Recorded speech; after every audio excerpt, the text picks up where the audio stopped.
Hello बच्चों, नमस्कार। स्वागत है आपका सक्सेस इन हिंदी एकेडमी में। देखिए बच्चों, आपको सामने स्क्रीन पर दिखाई दे रहा होगा एचएससी टीजीटी स्क्रीनिंग भर्ती 2023 धमाकेदार खबर। टीजीटी भर्ती में कितने फार्म भरे गए हैं। तो कुछ बच्चों ने इस न्यूज़ को पढ़ भी लिया होगा, कुछ ने नहीं पढ़ा है। तो जिसने पढ़ा है और जिसने नहीं पढ़ा है, दोनों के लिए ही मैं ये न्यूज़ लेकर आई हूँ। और बड़ी अच्छी आपके लिए न्यूज़ है। इससे पहले मैं आपसे डिस्कस करूं, आप चैनल पर नए आए हैं तो चैनल को सब्सक्राइब कर देना, वीडियो को लाइक करना और ज़्यादा से ज़्यादा अपने दोस्तों तक शेयर कर देना ताकि ज़्यादा से ज़्यादा कैंडिडेट इसका फ़ायदा उठा सकें। तो पहले हम न्यूज़ पढ़ लेते हैं एग्ज़ाम से संबंधित और फिर हम चर्चा करेंगे कि आपकी तैयारी आप कैसे करेंगे।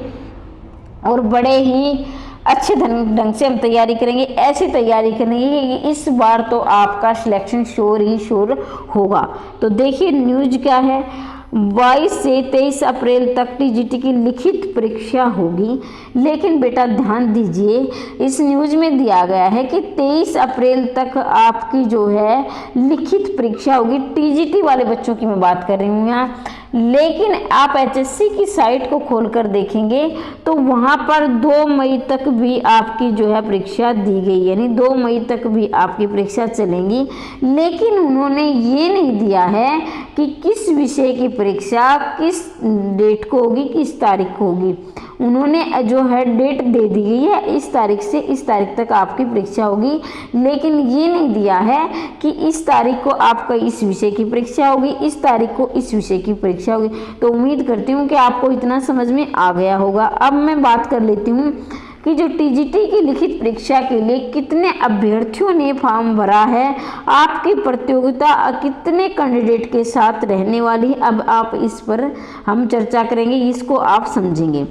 टीजीटी के 7,441 पदों पर भर्ती के लिए लिखित परीक्षा का शेड्यूल जारी कर दिया गया है। यानी टोटल जो आपके लिखित जो अभ्यर्थियों ने जो आपकी प्रतियोगिता रहने वाली है, यानी 7,441 पदों पर रहेगी।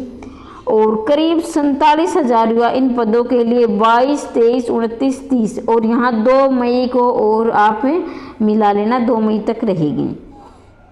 एचएससी के चेयरमैन भोपाल सिंह खत्री ने बताया कि 4 तारीखों में परीक्षा होगी। इन पदों के लिए कुल 47,309 आवेदन आए हैं। इनमें से 1178 की फीस वेव की गई है। तो जिनमें से देखना, अब ये जो इधर दिया गया है जिसने एचएससी का फॉर्म भरा है उनकी न्यूज है। इधर वाले अगर इन दोनों के लिए अप्लाई कर रहे हैं तो इनके लिए भी बता देती हूँ कि इधर हरियाणा में एचसीएस की फ्री एग्जाम की तारीख फाइनल हो गई है। हरियाणा कर्मचारी चयन आयोग ने शुक्रवार को इसका शेड्यूल जारी किया है। नोटिफिकेशन के अनुसार 21 मई को परीक्षा होगी। आयोग की ओर से परीक्षा सुबह शाम यानी सुबह और शाम 2 सत्रों में की जाएगी। जल्दी ही आपके एडमिट कार्ड जारी किएंगे। तो ये टीजीटी से अलग खबर है, ये टीजीटी वाले बच्चों के लिए नहीं है। जिसने एचसीएस का एग्जाम देना है ये उनके लिए है, ठीक है। अब मैं बात करती हूँ टीजीटी के बच्चों के लिए। तो टीजीटी वाले बच्चे ध्यान से सुने।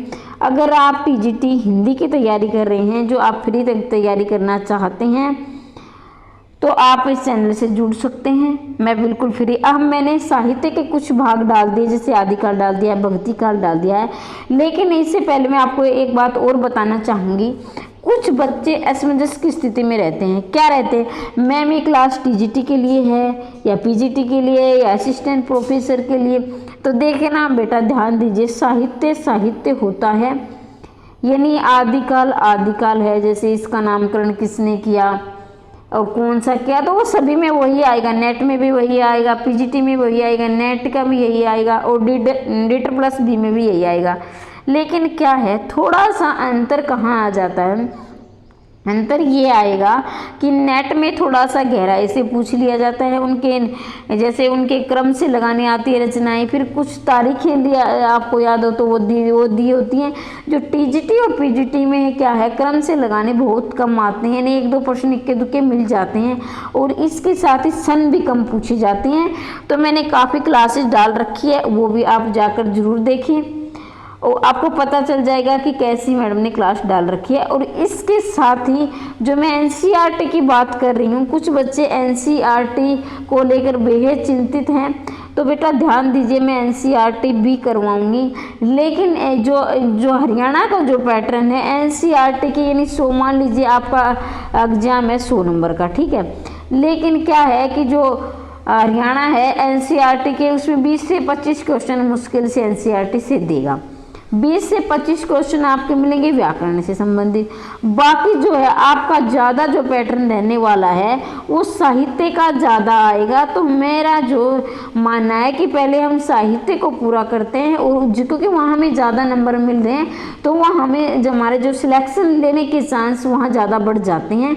तो देखिए बच्चों, पहले आप साहित्य को कंप्लीट करेंगे, फिर हम आते हैं एनसीईआरटी को भी हम साथ लेकर चलेंगे, और हम व्याकरण को भी करेंगे। कोई भी आपका जो है पैटर्न छूटेगा नहीं, पूरा करवाऊंगी, कंप्लीट करवाऊंगी। आपको थोड़ा सा धैर्य लेकर साथ चलना होगा।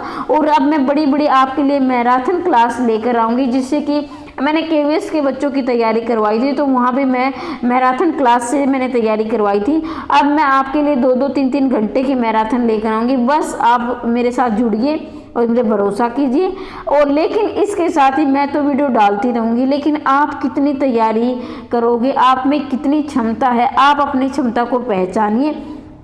और देखिए बच्चों, 5 साल में भर्ती आई है, तो आपको पूरी जी जान लगा देनी है, पूरी ताकत झोंक देनी है कि इस बार हमारा सिलेक्शन श्योर से श्योर होना है। कोई दुनिया की ताकत हमारा सिलेक्शन नहीं रोक सकती है। आपको पढ़ना पड़ेगा और मैं आपके साथ हूँ। सिर्फ मैं आपका मार्गदर्शन कर सकती हूँ, लेकिन तैयारी तो बच्चों आपको ही करनी होगी। तो अगर आप चैनल पर नए आए हैं तो चैनल को सब्सक्राइब कर लेना, वीडियो को लाइक कर देना, और ज़्यादा से ज़्यादा अपने दोस्तों तक शेयर अवश्य कर देना, ताकि ज़्यादा से ज़्यादा कैंडिडेट इसका फ़ायदा उठा सकें और ये न्यूज़ आपको समझ में आ गई होगी। जिन बच्चों को कुछ असमंजस की स्थिति है, किसी भी प्रश्न पर आपको डाउट है, तो कमेंट बॉक्स में कमेंट छोड़ देना। मैं आपके डाउट को क्लियर करने का पूरा प्रयास करूंगी। और मैं चाहती हूं कि 2023 में आपकी गवर्नमेंट जॉब पक्की हो जाए। पढ़ते रहिए, बढ़ते रहिए आगे, और हमेशा हंसते रहिए, मुस्कुराते रहिए। वीडियो देखने के लिए धन्यवाद।